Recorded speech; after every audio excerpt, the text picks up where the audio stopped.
తీర్చిదిద్దిన మన పెద్దలు బొమ్మ వెంకన్న గారి యొక్క విగ్రహ ఆవిష్కరణకు వచ్చిన మీ అందరికీ నేను శిరస్సు వంచి నమస్కరిస్తున్నా.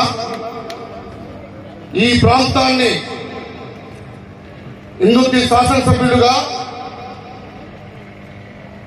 ఆ రోజులలో ఇందుర్తి ఈ ప్రాంతం అంతా పొద్దున్న దాకా స్కూళ్ళకు పోయి తెల్లని దాకా చేళ్లలో చెట్లలో ఉండే రోజులు, కల్లోలితంగా ఉండే రోజులు వైషమ్యాలతో కూడా ఉన్నాయి. ఎవరు ఏమనుకున్నా ఇది 100కి 100 నిజం. ఈ ప్రాంతానికి నాయకత్వం వహిస్తూ చాలా మంది ప్రాణాలను కాపాడిన మహనీయుడు మన బొమ్మ వెంకన్న గారు. నేను ఒక 35-40 మంది ఇప్పుడు ఇక్కడ కూడా కొంతమంది ఉన్నారు. వారందరికీ ప్రత్యక్ష సాక్షిని. వారందరూ కొద్ది దూరంలోనే, వారి ఎన్కౌంటర్కు కొద్ది దూరంలోనే, కొన్ని గంటల వ్యవధిలోనే ఉన్నా కూడా విషయం తెలుసుకున్న రాత్రి 11-12 గంటల సమయమైనా త్వరితగతిన పోయి ఆ రోజున్న పోలీసు అధికారులనే కానీ కలెక్టర్ గారినే కానీ వారికి చెప్పి, అది కాదు ఏదో వీళ్ళ ఆలోచనలో ఎలాంటి తప్పులు ఇవ్వని వాళ్ళని సముదాయించి వీరు కూడా సక్రమ మార్గంలో పయనించే విధంగా ప్రయత్నం చేసి ఇంతమంది ప్రాణాలు కాపాడిన మహనీయుడు. ఏ ఒక్కరి దగ్గర కూడా ₹1 వీటిలా కూడా తీసుకోలేదు.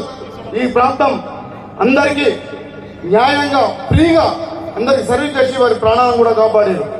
ఈ ప్రాంతంలో ఇక్కడ భయపడి విదేశాలకు పోయిన రోజులకి అక్కడ కార్మికులుగా ఉన్నారు. కానీ మాట్లాడడానికి చాలా మంది ఇక్కడ నుండి కరీంనగర్ పోయి గంజిలో ఒక సేటు వల్ల దుకాణం నుండే మాట్లాడాల్సి ఉండే. అప్పుడు దానికి చెల్లించి ఫస్ట్ ఎస్టీడీ రావాలని అప్పుడు పెద్దలు మాజీ మంత్రివర్యుడు వెంకటస్వామి గారిని ఎంబడివాడి అక్కడ ఎస్టీడీని మొదలు తీసుకురావడం కూడా జరిగింది. ఈ ప్రాంతంలో చాలా వ్యవసాయ కుటుంబాలు కాబట్టి దూర ప్రాంతాల్లో గిరిజనులు మరియు చిన్న సన్నకారు రైతులు ఉన్నారు. వారికి దోపిడీ జరుగుతుందని వెంటనే వ్యవసాయ మార్కెట్ ఇక్కడ ఏర్పాటు చేయాలని ఒక కంకణబద్దులై వ్యవసాయ మార్కెట్ కంపెనీ కూడా ఆ రోజు వెంకన్న గారి సారథ్యంలోనే అది జరిగింది. దానికి మొదటిగా మట్టరాయన్న గారే చైర్మన్ గా నియమించబడ్డారు. కరీంనగర్ నుండి ఉస్మానాబాద్ రావాలంటే బస్సులు సర్వీసులే ఉంటాయి.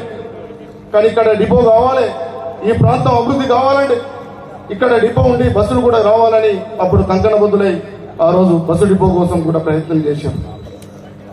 ఇక్కడ ఎస్టీడీని పెడుతూనే వాటి బాధ్యత కూడా సారే తీసుకొని ఎవరైనా ఎక్కడైనా అలజడులు కానీ ఎలాంటి వాటి ఆలోచనలు ఉన్నా కూడా వారిని వినిపించి వారి యొక్క సంస్కరణవంతులుగా తీర్చిదిద్దడం కోసం వారి ఇంటికి పిలిపించి వారికి చక్ర మార్గంలో పెట్టింది. అది నేను దగ్గరుండి చూసిన. మేము అయినంత పిల్లలమే